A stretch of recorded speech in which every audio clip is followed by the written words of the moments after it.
मशरक़ वस्ती में मौजूद अमेरिका के तमाम फ़ौजी अड्डे तबाह बर्बाद। अमरीकी फ़ौजी होटलों में छुपने लगे और वहाँ से काम करने पर मजबूर हो गए। आमिर रज़ा मेरे साथ मौजूद हैं, उनसे ताज़ा सूरत हाल के बारे में बात करते हैं। आमिर भाई, कुछ दिन पहले आपने बात की थी कि ये होटलों में छुप रहे हैं।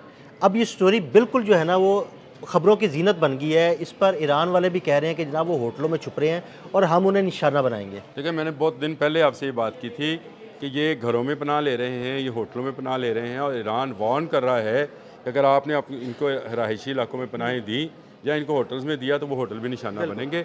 और ईरान के पास ये सारी की सारी मालूमात जो हैं मौजूद हैं। गो अब यूरोपियन यूनियन की जो सेक्रेटरी हारजा हैं, यूरोपियन यूनियन की सेक्रेटरी हारजा, उन्होंने कल ये बयान दिया कि हमें ये पूरी इत्तला है कि ईरान को कौन ख़बर दे रहा है, और रशिया का उन्होंने नाम ले दिया।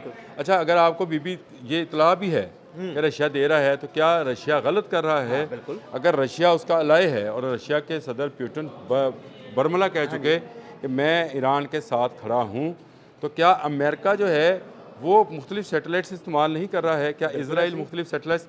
और यूरोपियन यूनियन के खतून पर मुझे इसलिए हैरत हुई कि ये दुनिया में सबसे बड़े इंसानियत के अलमबरदार बनते हैं, लेकिन इन पर 4 हर्फ हैं कि ये देखें, जो हमलावर है कह रहे हैं कि जो दिफा कर रहा है उसका साथ ना दो, हाँ, बिल्कुल। जो हमलावर है उसका साथ दो। मतलब मजलूम का साथ नहीं देना, यानी जालिम के साथ ये खड़े रहें। चंगेज़ की ऐसी औलाद हैं कि यानी ये खतून होने के बावजूद ये जो बच्चियों पर 150 से ज़ायद बच्चियां शहीद हो गई 180 स्कूल के के करीब अंदर। और जिस पर टोमाहाक मिसाइल गिराया गया, इसने उसकी मजम्मत नहीं की। ये कह रही है कि सारी इन्फॉर्मेशन जो है वो आपको रशिया दे रहा है और रशिया ये ज्यादती कर रहा है। भाई और रशिया डबल स्टैंडर्ड है ना, ये तो है ही डबल स्टैंडर्ड। अगर डबल स्टैंडर्ड है तो फिर बिल्कुल ठीक कहा पासदारान इनकलाब ने। खैर, मेरे बात कहा, लेकिन कहा उन्होंने ठीक कि ये होटलों में पनाह ले रहे हैं। देखें, इस वक्त एक बहरानी कैफियत में अमेरिका है। अमेरिका के टोटल 22 अड्डे हैं मिडल ईस्ट के 17 तो अंदर। तबाह हो गए, बिल्कुल तबाह 17 बर्बाद हो गए। नहीं जो है, 5 हैं उनकी सूरत हाल भी खस्ता अच्छा हाल है। 20 तबाह हुए हैं। अच्छा। 20 तबाह हुए हैं। 17 का इसलिए फिक्र दिया जा रहा है कि 17 से बिल्कुल फौजी नहला हो गया है। बिल्कुल।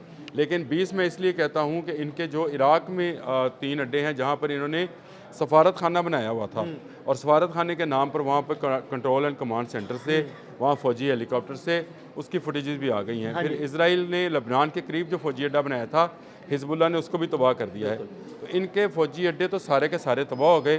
फ़ौज इन्होंने निकाली और फ़ौज इन्होंने अब शहरी इलाकों के अंदर होटल्स में देना शुरू कर दिया। और मैं मुत्तहिदा अरब अमारात के बारे में फ़िक्रमंद हूँ कि वहाँ पर बिल्डिंग्स के अंदर जहाँ इन फ़ौजियों को रखा जा रहा है, देखें ईरान के पास एक एक फ़ौजी का टैग नंबर तक है। बिल्कुल। देखें, इस रशियंस जो टेक्नोलॉजी है स्पेस की, बहुत कम दुनिया को पता है कि शायद नौजवान नस्ल को ये नहीं पता कि स्पेस पे जाने वाला सबसे पहला मुल्क रशिया था। हाँ जी, ऐसे ही।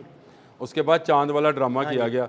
इस पर किसी इस ड्रामे पे जो है किसी दिन करेंगे ज़रूर, जिसमें वो ऐसे ऐसे उछल के वो स्टूडियो में बना रहे हैं कि हम चांद पे पहुंच गए ना, चांद पे पहुंचे थे।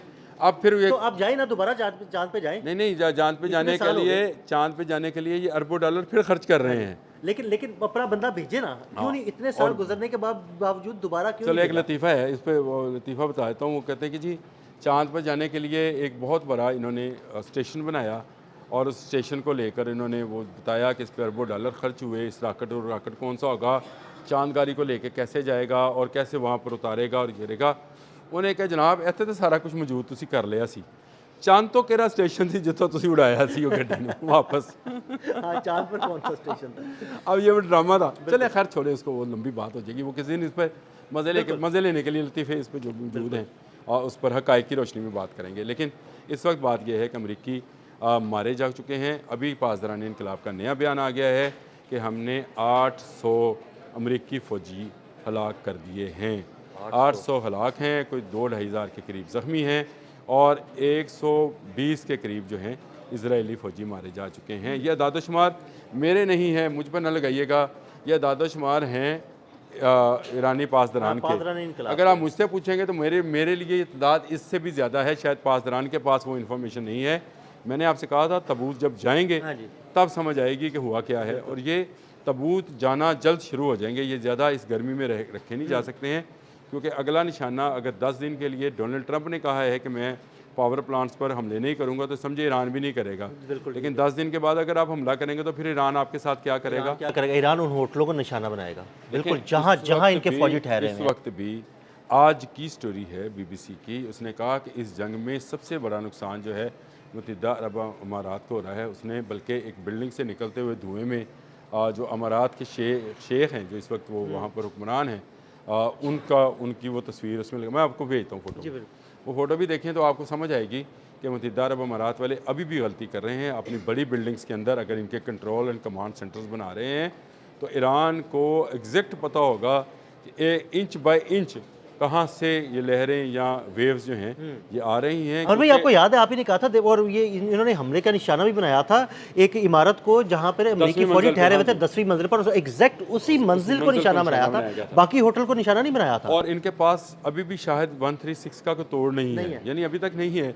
वो आते भी बड़ी तादाद में हैं और मैंने आपको बताया था कि 80,000 बनाए हुए हैं उन्होंने। और रशिया ने अब कहा है कि मैं महाना 10,000 बनाने की कैपेसिटी मेरे पास है, 5,000 बना रहा हूँ और मैं ईरान के साथ खड़ा हूँ। दोनों चारों बयानों को ज़रा मिलाकर देखें तो ये आने वाले दिनों में ये बड़ी बड़ी बिल्डिंग्स जो हैं निशाना बन सकती हैं। वार्न कर रहा हूँ, वार्न नहीं कर रहा तो चलो रिक्वेस्ट कर रहा हूँ कि इन अमरीकियों को पनाह ना दें और इन्हें निकालना पड़ेगा आमिर भाई, वरना ये तबाह बर्बाद हो जाएंगे।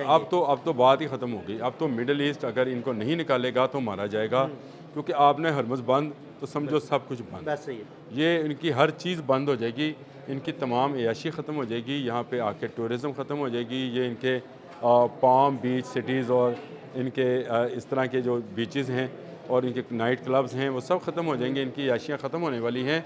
ये दोबारा उसी बदबुओं के दौर में जाने वाले हैं। इसलिए इनको चाहिए कि अगर ये बचना चाहते हैं, अपनी तजारत, अपना तेल, अपनी गैस, अपनी सियाहत जो है इसको जारी रखना चाहते हैं, तो आपने हरमज़ में या तो ये अमेरिका को निकाल कर ईरान की हुक्मरानी को तस्लीम कर लें और उसको जो $20 लाख वाला वो है, या फिर एक तरीका और भी है तो मुत्तहिदा अरब अमारात की जगह पाकिस्तान का झंडा लहरा दें, क्योंकि आजकल उसको ज़रा रियायत है, उसी को रियायत है, मुकम्मल रियायत है, उसी को हासिल है। तो पाकिस्तानी फ्लैग लहरा दें।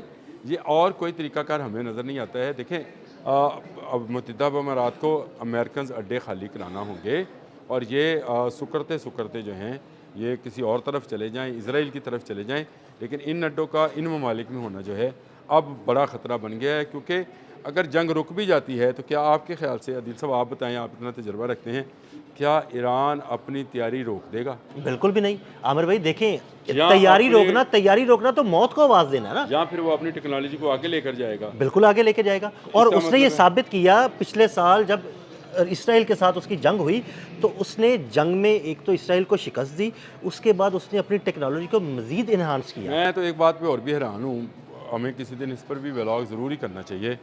क्या आप एयरफोर्स के बगैर भी जंग जीत सकते हैं? ऐसे बड़ी बात है आमिर भाई। हालांकि आपने एयरफोर्स में ना एक हेलीकॉप्टर उड़ाया, ना आपने जहाज़ उड़ाया, आपने विदाउट एनी, ये भी एयरफोर्स ही है, ये जो मिसाइल्स हैं और ये भी एयरफोर्स है। लेकिन मैं वो कह रहा हूँ जहाज़ों वाली एयरफोर्स जो कि F-35 पे है, F-18 पे है, F-16 पे है, F-15 पे है, वो एयरफोर्स की बात कर रहा हूँ। क्या उसके बगैर भी जंग जीती जा सकती है? ईरान ने क्या क्या मोजज़े या करामतें या इसको जो भी आप बोल लें, मुझे तो इसमें कोई नहीं है, मुझ पर कोई फतवा ना लगाएं प्लीज़, लेकिन ऐसी जंगी करामतें दिखाई हैं कि मुझे अपनी ज़िंदगी में ये नई चीज़ नज़र आई कि आपकी एयरफोर्स का एक जहाज़ भी जो है ना तबाह हुआ है ना उड़ा है, लेकिन आपके मिसाइल्स जो हैं उन्होंने तबाही फेर दी है। उनके मेयर्स को 8-8 आंसर उड़ा दिए हैं। उनका वो हलाकू जिसका आलज़मीर नाम है, आलज़मर नाम है उसका, जिसने अली लारेजानी के, मुझे इस शक्ल की मुझे अब उस जानवर की मैं तशबीह नहीं देना चाहता हूँ, क्यों गंदी करूँ ज़ुबान अपनी 40 दिन के लिए। उसके साथ उसकी शक्ल मिलती है और उसने जो है दस्तखत किए थे अली लारेजानी, और इसने दुनिया के अमन को ख़त्म करने के सर्टिफिकेट पे दस्तखत किए थे। ये याद रखिएगा बात। अली लारेजानी मैं हमेशा कहता हूँ, मैं उनका फ़ैन था।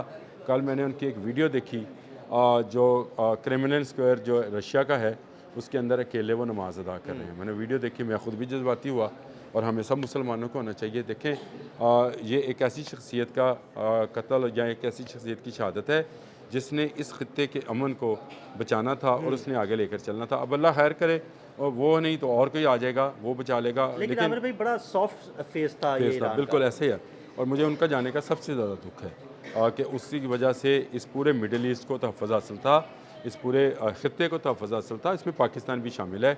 इसमें बाकी ममालिक भी शामिल हैं, लेकिन उसको इसराइल ने जानबूझकर निशाना उस वक्त बनाया जब अमरीकी मुज़ाकरात का सोच रहे थे, जंग ख़त्म होने जा रही थी।